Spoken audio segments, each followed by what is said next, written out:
رسول السلام ويا مرسلا رحمة للأنام عليك الصلاة وعليك السلام. Permettez-moi de rebondir sur une parole du grand compagnon Ali ibn Abi Talib radiyallahu anhu lorsqu'il disait ولو أن إذا متنا تركنا لكان الموت راحة كل حي ولكن إذا متنا بعثنا ونسأل عن كل شيء. Si après notre mort nous étions délaissés, abandonnés, eh bien la mort serait un repos pour tous les êtres vivants. Mais lorsque nous allons mourir, promesse divine, nous allons ressusciter toutes et tous devant notre Seigneur Tabaraka wa Ta'ala. Wa nus'al. Et à ce moment-là, on sera interrogé sur toutes choses.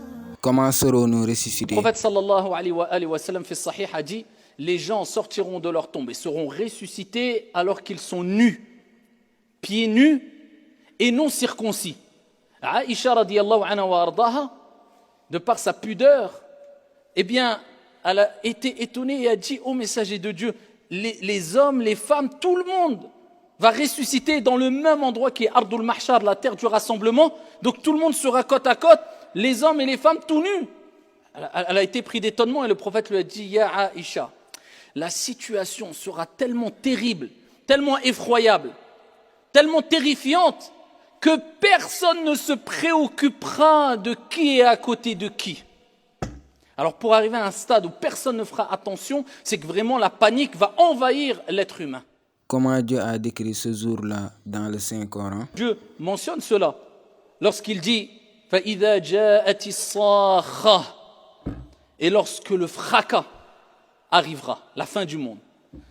يَوْمَ يَفِرُّ الْمَرْءُ مِنْ أَخِيهِ le jour, et Dieu décrit ce jour, où le frère fuira de son frère.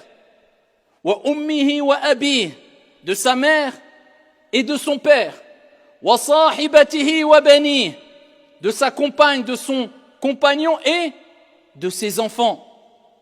لِكُلِّ امْرِئٍ مِّنْهُمْ يَوْمَئِذٍ شَأْنٌ يُغْنِيهِ ce jour-là, chacun sera préoccupé par une chose le concernant.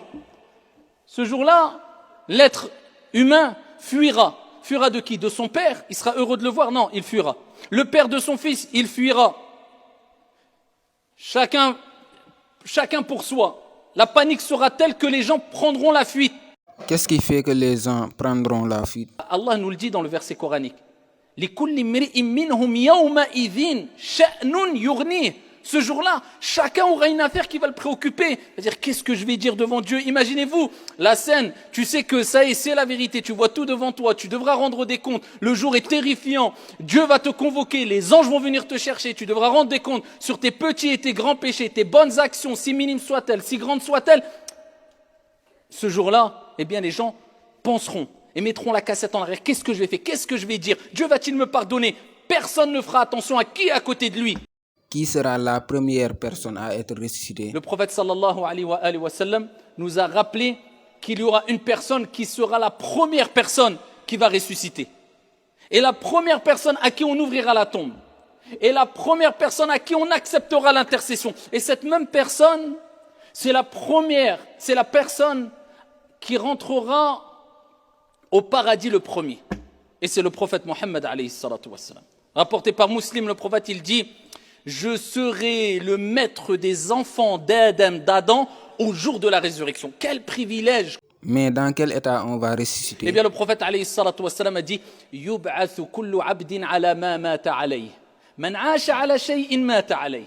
Wa man mata 'ala shay'in bu'itha 'alayhi. C'est aussi simple que ça. Le prophète sallallahu alayhi wa sallam a dit: chaque individu sera ressuscité au jour de la résurrection dans l'état dans lequel il est mort. Il y a des personnes qui ressusciteront en train de voler.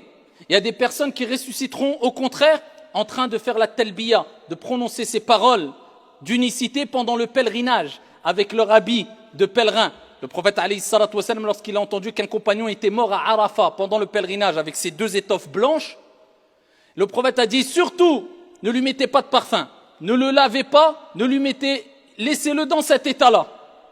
Car il sera ressuscité au jour de la résurrection avec son habit d'ihram, est en train de dire labbaik Allahumma labbaik, labbaik la sharika laka labbaik, innal hamda wa ni'mata laka wal mulk la sharika lak. Mashallah, ya imam. Mais comment faire pour réussir ici-bas et dans l'au-delà? Il faut rester toujours sur ses gardes et jamais baisser la garde en se disant j'ai le temps, la vie est longue. Il n'y a pas d'âge, la mort n'a pas d'âge. La mort, elle n'a aucun âge précis. Il y a des gens, ils ne sont même pas sortis du ventre de leur mère qui décèdent. Et des gens qui pensaient vivre 10 ans ou 15 ans, ils sont morts à 100 ans. Allahu a'lam. Dieu a préservé, a caché la date de notre mort afin qu'on reste toujours sur nos gardes. Et on se prépare à rencontrer notre Seigneur de la meilleure des manières. Au jour de la résurrection, chaque personne sera ressuscitée avec qui? La personne sera au jour de la résurrection, al-mar'u ma'a man ahab, au jour de la résurrection, avec qui tu seras? Avec celui que tu as aimé. C'est pour ça qu'il est important d'aimer les plus belles des références, afin d'être avec eux au jour de la résurrection. Si tu aimes le prophète vraiment, eh bien ça y est, tu as tout gagné. Juste de par ton amour pour le prophète, eh bien cela te fera gagner la proximité du prophète au jour de la résurrection.